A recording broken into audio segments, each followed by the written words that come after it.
Lectura de la profecía de Ezequiel. Esto dice el Señor Dios: voy a recoger de las naciones a donde emigraron, a todos los israelitas, de todas partes los congregaré para llevarlos a su tierra.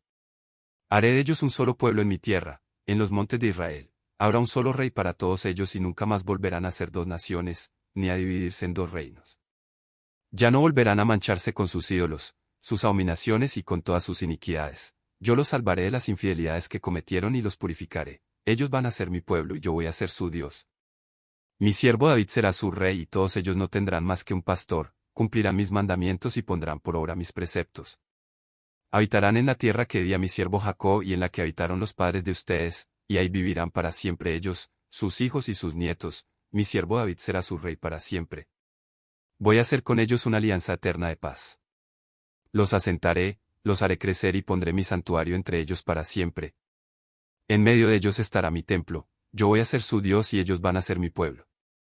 Las naciones sabrán que yo soy el Señor que santifica a Israel, cuando vean mi santuario en medio de ellos para siempre.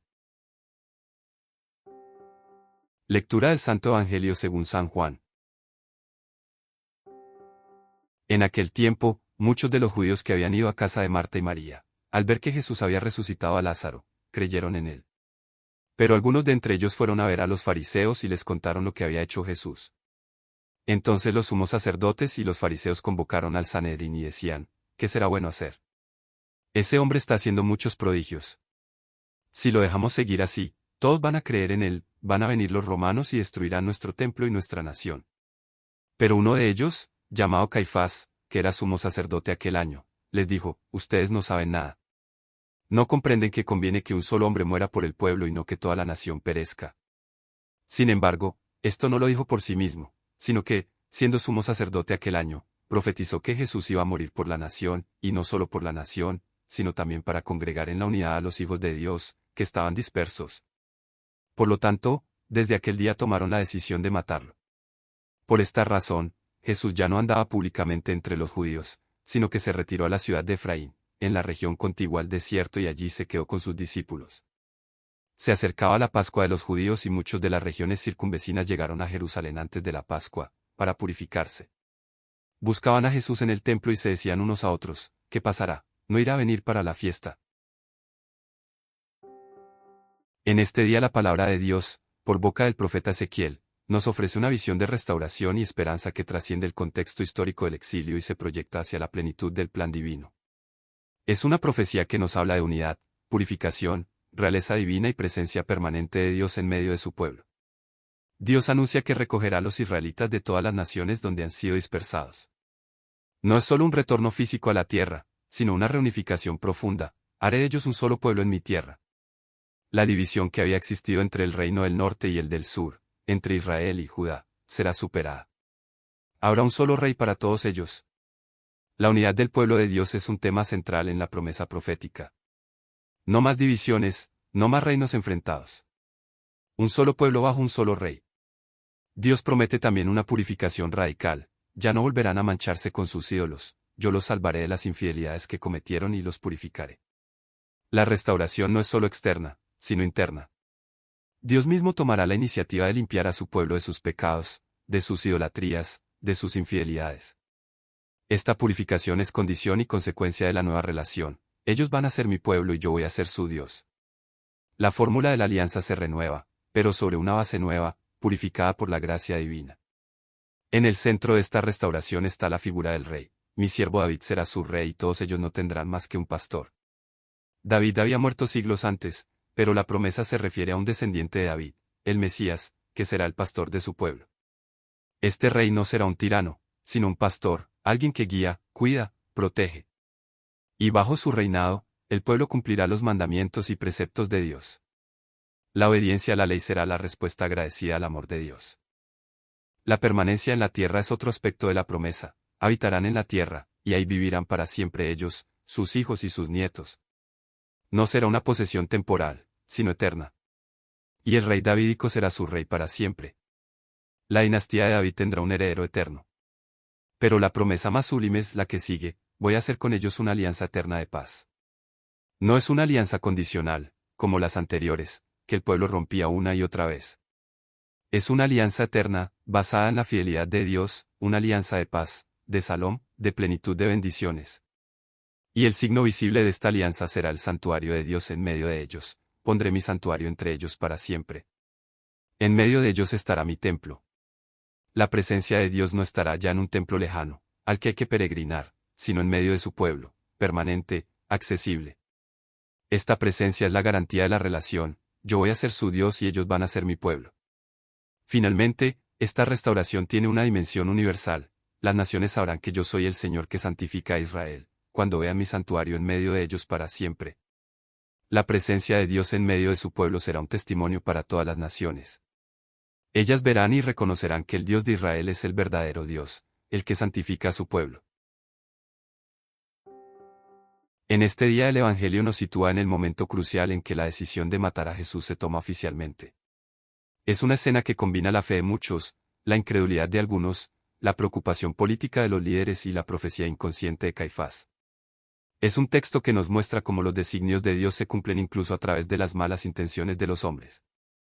El relato comienza con una nota positiva: muchos judíos, al ver la resurrección de Lázaro, creyeron en Jesús. El milagro más grande, la vuelta a la vida de un muerto, produce fe en muchos corazones.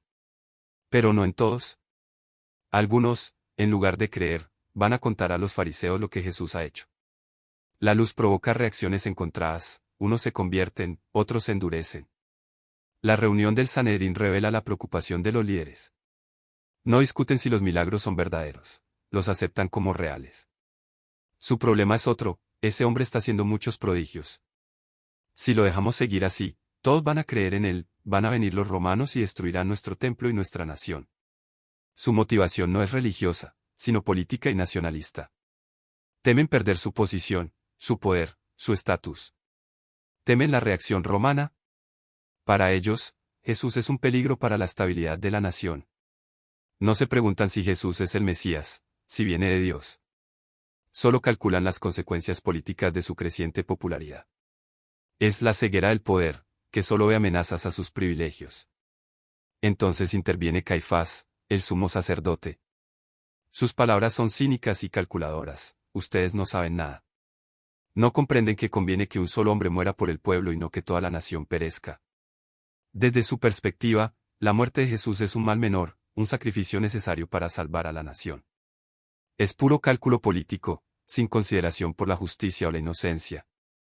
Pero el evangelista hace un comentario profundo: esto no lo dijo por sí mismo, sino que, siendo sumo sacerdote aquel año, profetizó que Jesús iba a morir por la nación. Caifás, sin saberlo, pronunció una profecía. Sus palabras, dichas con mala intención, expresaban una verdad profunda. Jesús moriría por la nación, y no solo por ella, sino para congregar en la unidad a los hijos de Dios dispersos. La muerte de Jesús, que ellos planeaban como un asesinato político, era en realidad el sacrificio redentor que reuniría a todos los hijos de Dios en un solo pueblo. Desde ese día, tomaron la decisión de matarlo. El complot está en marcha. Jesús, sabiéndolo, se retira con sus discípulos a una región apartada, cerca del desierto. No porque tema, sino porque aún no ha llegado su hora. Se acerca la Pascua, y muchos peregrinos llegan a Jerusalén. Buscan a Jesús en el templo y se preguntan si vendrá la fiesta. Hay expectación, curiosidad, quizás esperanza. Hermanos, este pasaje nos revela varias verdades importantes. Primero, nos muestra cómo el poder religioso puede corromperse y convertirse en instrumento de muerte. Los líderes que deberían guiar al pueblo hacia Dios, se convierten en sus asesinos. Es una advertencia para todos los que tienen autoridad en la Iglesia: el poder puede cegar y llevar a decisiones contrarias al Evangelio. Segundo, nos muestra cómo Dios puede escribir derecho con líneas torcidas. Las palabras malvadas de Caifás se convierten en profecía. La conspiración para matar a Jesús se convierte en el instrumento de la salvación. Dios no causa el mal, pero puede sacar bien del mal. La cruz, el máximo acto de maldad humana, se convierte en la fuente de nuestra redención. Tercero, nos recuerda que la muerte de Jesús no fue un accidente de la historia. Fue el cumplimiento del plan de Dios. Él murió por la nación, por el pueblo de Israel, y por todos los hijos de Dios dispersos, es decir, por todos nosotros, los gentiles. Su muerte nos reúne en la unidad de la Iglesia. Cuarto, nos muestra la paciencia de Jesús. Sabiendo que quieren matarlo, no provoca, no se enfrenta innecesariamente. Se retira, espera su hora. Su tiempo está en manos del Padre. La pregunta de los peregrinos resuena hoy, ¿no irá a venir para la fiesta? Jesús viene siempre a su pueblo, especialmente en la Pascua, en la Eucaristía, en su palabra. Viene no para ser juzgado, sino para darnos vida. Viene para reunirnos en unidad, para ser nuestro Cordero Pascual. Que el Señor nos conceda acogerlo con fe, a pesar de las conspiraciones del mundo. Que su muerte nos redima y nos reúna en un solo pueblo. Y que, esperando su venida, vivamos en la alegría de la Pascua eterna. Amén.